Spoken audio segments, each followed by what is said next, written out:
Morning students, class 6 विज्ञान विषय का अध्ययन कर रहे थे हम। कक्षा 6 में विज्ञान विषय और अपना पाठ चल रहा था। पाठ संख्या 6 हमारे चारों और के परिवर्तन।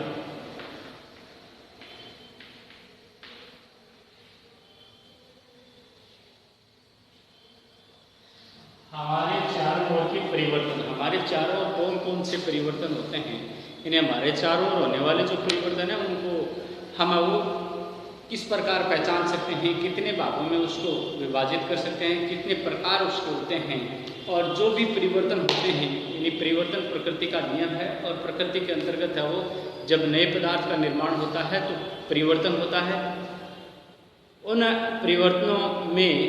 उन परिवर्तनों को हम दो कैटेगरियों में बांटते हैं, यानी दो प्रकारों में बांटा जाता है।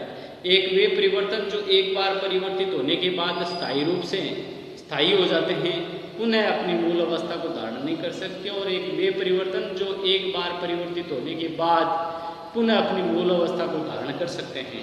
तो इस प्रकार से वे परिवर्तन जो स्थायी होते हैं, उन परिवर्तनों को हम वो अनुत्क्रमणीय परिवर्तन कहते हैं। और वे परिवर्तन जो अस्थायी होते हैं, उन परिवर्तनों को हम वो उत्क्रमणीय परिवर्तन कहते हैं। तो परिवर्तनों को इस पाठ के माध्यम से जितने भी हमने इस पाठ में क्रियाकलाप पढ़े हैं, लास्ट वीडियो में अपना पाठ कंप्लीट हो गया था। मैंने दोनों प्रकार के परिवर्तनों को परिभाषित कर दिया था। सह उदाहरण और क्रियाकलापों के माध्यम से वो उत्क्रमणीय और अनुत्क्रमणीय परिवर्तनों को समझा दिया था। इस वीडियो के अंतर्गत मैं इस पाठ के अभ्यास प्रश्न करवाने जा रहा हूँ। कौन से प्रश्न? अभ्यास प्रश्न जो आपकी किताब के पीछे यानी पाठ के पीछे दिए गए जो प्रश्न है, अभ्यास प्रश्न पाठ संख्या 6 के पीछे जो प्रश्न है, उनमें पहला प्रश्न है, जब जल, आपको सिर्फ इतना ही पहचानना है कि इस क्रिया के अंतर्गत कौन सा परिवर्तन हुआ है, या ये जो परिवर्तन हुआ है वो उत्क्रमणीय है या अनुत्क्रमणीय है। यानी परिवर्तनों को कितने भागों में बांटा गया? दो भागों में बांटा गया, उत्क्रमणीय परिवर्तन और अनुत्क्रमणीय परिवर्तन। हमें यही देखना है कि कुछ क्रियाकलाप इस पाठ के अंतर्गत दिए गए हैं और उन क्रियाकलापों को समझ करके और हमें ये देखना है कि ये इस क्रियाकलाप के अंदर परिवर्तन जो हुआ है वो उत्क्रमणीय है या अनुत्क्रमणीय है। सिर्फ इतना ही देखना है। तो पहला प्रश्न है अपना, जब जलमग्न इलाके में घूमते हैं तो पोशाक मोड़ करके उसकी लंबाई कम कर लेते हैं, क्या इस परिवर्तन को उत्क्रमित किया जा सकता है क्या? पहला प्रश्न संख्या 1, जब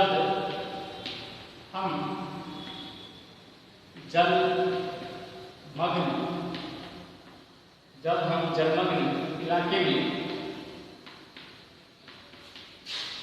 घूमते हैं तो हम हमारी पैंट को मोड़कर उसकी लंबाई कम कर लेते हैं, उसकी लंबाई कम कर लेते हैं। ठीक है, मोड़ करके हम उसकी लंबाई कम कर ली है। क्या इस परिवर्तन को उत्क्रमित किया जा सकता है? क्या प्रश्न है अपना, क्या इस परिवर्तन को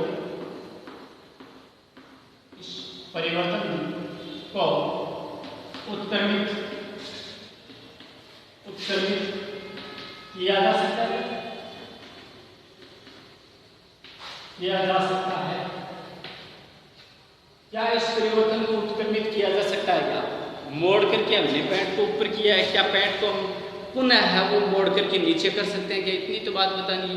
यदि नीचे कर सकते हैं तो उत्क्रमित किया जा सकता है, और यदि नीचे नहीं कर सकते तो उत्क्रमित नहीं किया जा सकता। इट मीन्स इसका आंसर तो आपको स्वयं आता ही है।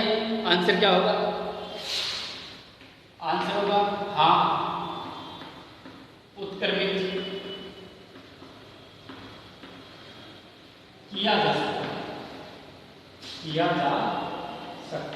क्यों? क्योंकि मोड़ करके पुनः उसको क्या किया जा सकता है? जैसे अपने पैंट थे जैसी की वैसी वापस की जा सकती है। दूसरा प्रश्न, प्रश्न संख्या 2, बड़े सरल प्रश्न है, आपको प्रश्न का अर्थ समझते ही उत्तर आ जाएगा। प्रश्न है अपना कि अकस्मात आपका प्रिय खिलौना गिर करके टूट गया, अकस्मात आपका प्रिय खिलौना गिर करके टूट गया, आप कतई इस परिवर्तन को नहीं चाहते थे, क्या इस परिवर्तन को उत्क्रमित किया जा सकता है क्या? देखो प्रश्न है, अकस्मात आपका प्रिय खिलौना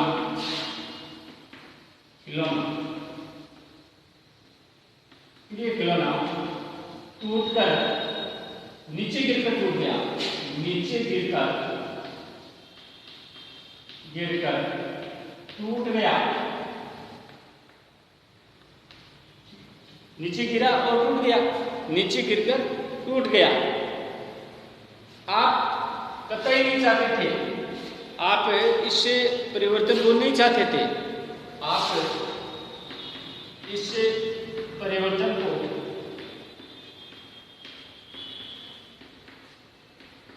नहीं चाहते थे,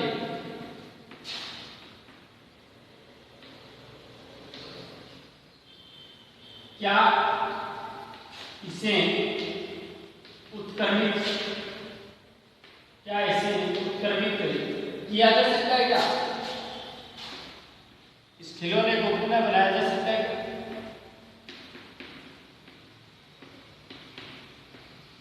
क्या इस खिलौने को पुनः बनाया जा सकता है? उत्क्रमित किया जा सकने का मतलब खिलौना टूट गया है, पुनः खिलौना बनाया जा सकता है क्या?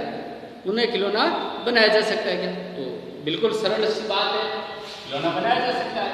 मान लो खिलौना किस धातु का है उस पर निर्भर करता है, तो उस धातु को गला करके, लौ का खिलौना था टूट गया, ठीक है, तो लौ को वापस गला करके पुनः बनाया जा सकता है। मिट्टी का खिलौना था टूट गया, तो मिट्टी को वापस गला करके बनाया जा सकता है। तो हाँ, उत्क्रमित किया जा सकता है, हाँ उत्क्रमित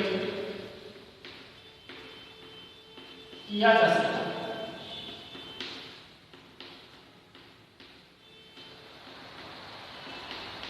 ठीक है, अगला प्रश्न है, कुछ परिवर्तन, मैं आपको कुछ परिवर्तन बताऊं और आपको ये बताना है कि क्या इन परिवर्तनों को उत्क्रमित किया जा सकता है या नहीं किया जा सकता।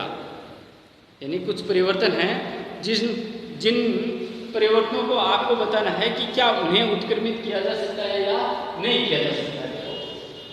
इसमें अपना तीसरा आपकी किताब का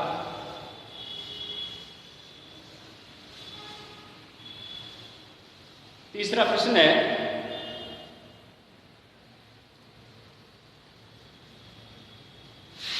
प्रश्न संख्या 3, निम्न परिवर्तनों को उत्क्रमित किया जा सकता है या नहीं। आपको बताना है कि निम्न परिवर्तनों को उत्क्रमित किया जा सकता है या नहीं। बड़ी सरल से उत्क्रमित शब्द आपको समझ में आना चाहिए। मैंने पाठ के अंदर 2 ही शब्द बताए, एक उत्क्रमित और दूसरा शब्द अनुत्क्रमित। यानी ऐसे परिवर्तन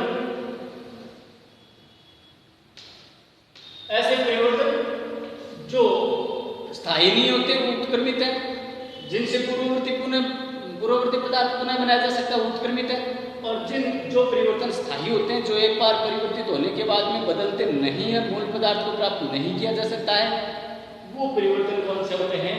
अनुत्क्रमित परिवर्तन होते हैं। तो ये सिर्फ ये 2 शब्द आपको याद रखने, 2 शब्द आपके समझ में आ गए, इट मीन्स आपके पाठ के सारे प्रश्न आपने हल कर दिए।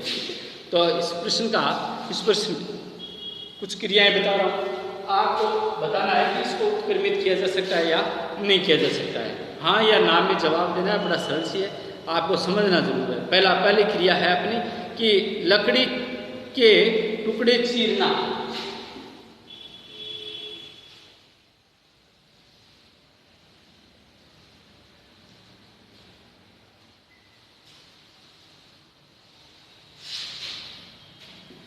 हाँ या ना में जवाब कुछ क्रियाएं मैं यहाँ पर लिख रहा हूँ।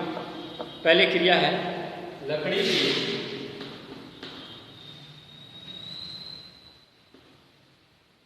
उत्तर क्रियाएं।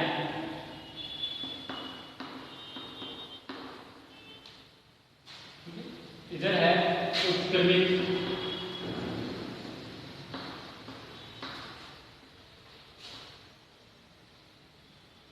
की जा सकती हैं,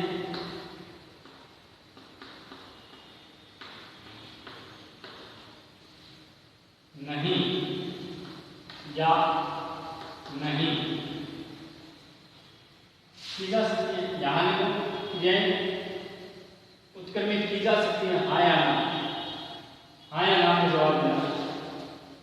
तो पहले क्रिया लकड़ी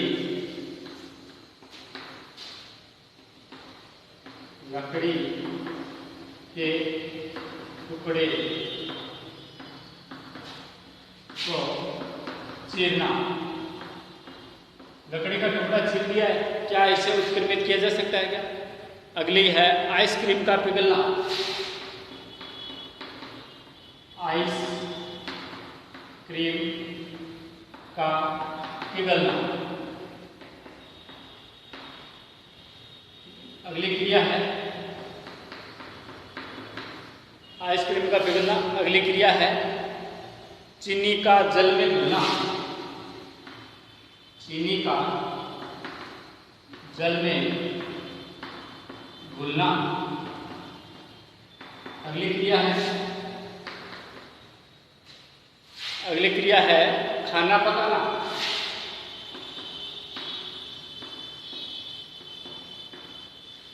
अगली क्रिया है दूध का दही में आम का पकना। आम का पकना। अगली क्रिया है दूध का दही में बदलना।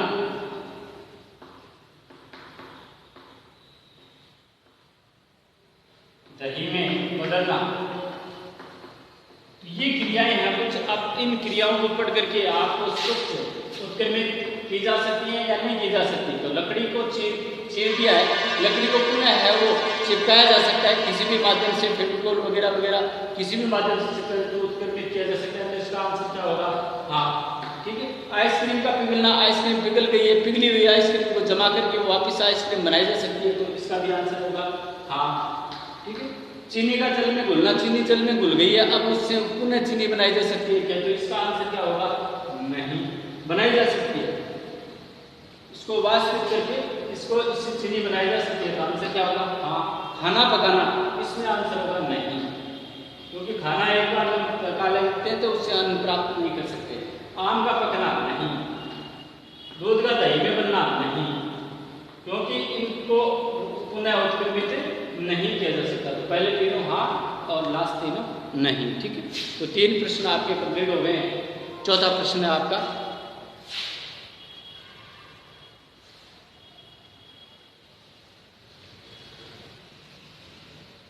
चौथा प्रश्न क्या है? चौथा प्रश्न है कि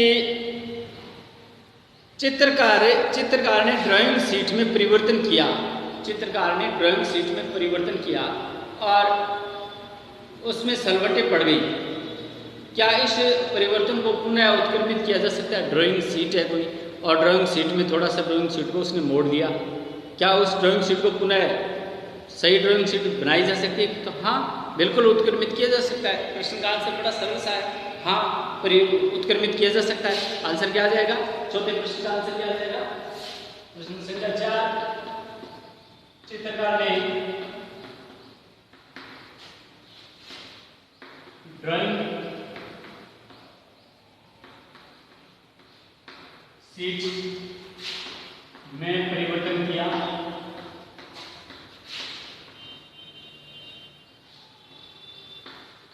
क्या इसे उत्क्रमित किया जा सकता है?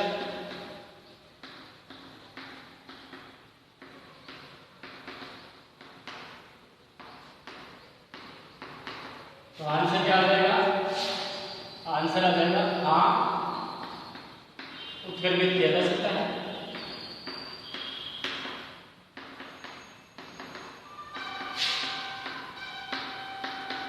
4 प्रश्न अपन ने हल कर लिए। 5वां प्रश्न है अपना, उदाहरण देकर के उत्क्रमित किए जाने वाले कुछ परिवर्तन और उत्क्रमित नहीं किए जाने वाले कुछ परिवर्तन होते हैं, उनमें आपको अंतर स्पष्ट करना है। अंतर बताना है कि कौन से परिवर्तन उत्क्रमित किए जा सकते हैं और कौन से परिवर्तन उत्क्रमित नहीं किए जा सकते। क्या उत्क्रमित किए जाने वाले, उत्क्रमित नहीं किए जाने वाले जो परिवर्तन है उनमें क्या अंतर होता है, यह आपको अंतर बताना है।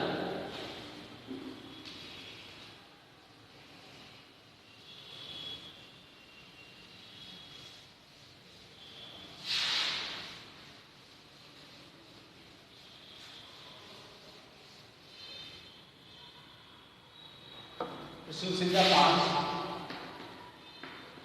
5वां प्रश्न है, उत्क्रमित किए जाने वाले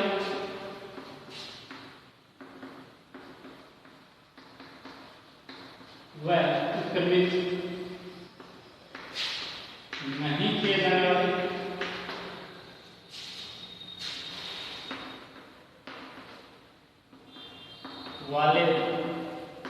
परिवर्तनों में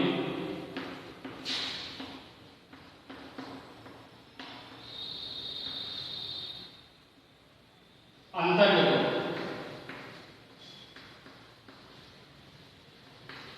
तो क्या आंसर हो जाएगा? आंसर देखिए, एक साइड में जो उत्क्रमित किए जाने वाले, उत्क्रमित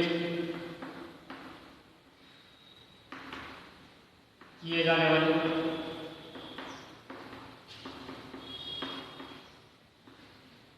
उत्क्रमित नहीं किए जाने वाले,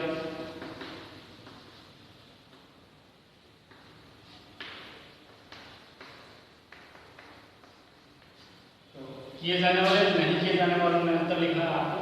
तो अंतर कैसे लिखोगे? पहला अंतर क्या होगा? ये परिवर्तन अस्थायी होते हैं।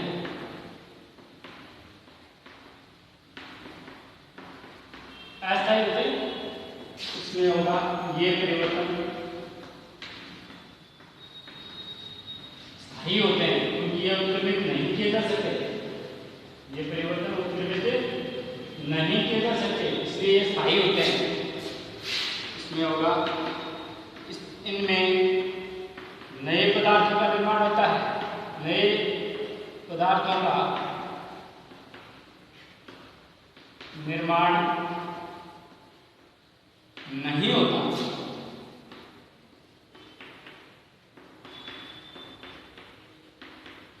जबकि इनमें नए पदार्थों का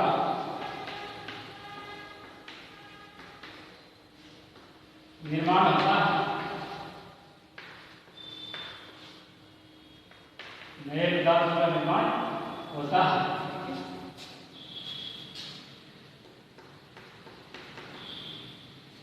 एक अंतर और लिख लीजिए,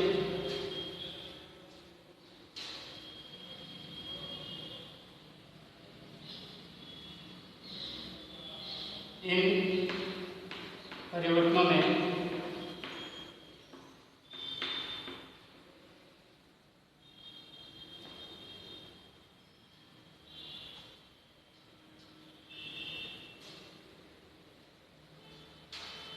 चलो 2 ही अंतर लिख लीजिए।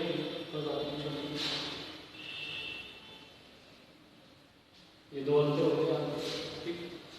अगला प्रश्न, अगला छठा प्रश्न है, टूटी हुई हड्डी पर बंदी पट्टी के ऊपर, टूटी हुई हड्डी के ऊपर जो एक पट्टी बंधी जाती है, और वो पट्टी किसकी बांधी जाती है? प्लास्टर और पेरिस की बांधी जाती है। प्लास्टर और पेरिस की पट्टी चढ़ाई जाती है। सूखने के बाद वो पट्टी है वो कठोर हो जाती है। अब कठोर हो जाती है ताकि वो हड्डी हिले डुले नहीं और स्थायी रूप से जुड़ जाए। ठीक है, ये जो प्लास्टर ऑफ पेरिस है उसमें कुछ परिवर्तन होता है, क्योंकि वो पहले वो गिल्ला था और सूखने के बाद वो कठोर हो जाता है। उसमें वो कठोर हो गया, यानी उसमें कोई परिवर्तन हुआ। यहाँ पर जो प्लास्टर ऑफ पेरिस में जो परिवर्तन हुआ है, उस परिवर्तन को उत्क्रमित किया जा सकता है या नहीं? तो उस परिवर्तन को उत्क्रमित नहीं किया जा सकता, क्योंकि पहले वो जिप्सम थी, पहले वो प्लास्टर ऑफ पेरिस जो था जिप्सम थी, वो जल के साथ क्रिया करके नए कठोर पदार्थ का निर्माण कर देती है और वो उस कठोर पदार्थ को पूर्ववर्ती पदार्थ में नहीं बदला जा सकता। ठीक है, तो ये छठे प्रश्न का आंसर है। सातवां आपका प्रश्न है, रात्रि में एक सीमेंट की बोरी को खुले स्थान पर छोड़ दिया और वो खुले स्थान पर छोड़ने वर्षा के कारण वो बोरी भीग गई। अब उसमें भरी हुई जो जिप्सम या जो सीमेंट है वो जल के साथ क्रिया करके नए पदार्थ का निर्माण कर देती है, जिसके कारण वो कठोर हो जाती है। अब उसको उत्क्रमित, प्रश्न है आपका, क्या उसको उत्क्रमित किया जा सकता है? तो आंसर होगा, उत्तर होगा, उसको उत्क्रमित नहीं किया जा सकता। इसके साथ आपके पाठ के 7वां अभ्यास प्रश्न मैंने आपको कंप्लीट करवा दिए। इस वीडियो के माध्यम से 6 पाठ आपके कंप्लीट हो गए हैं। इन प्रश्नों को अब अपनी नोटबुक में करके और मेरे से चेक करवाने का प्रयास करें। बृहस्पतिवार और बुधवार को आपको पिला करके मेरे से जांच करवा सकते हैं। इसी के साथ है वो, धन्यवाद।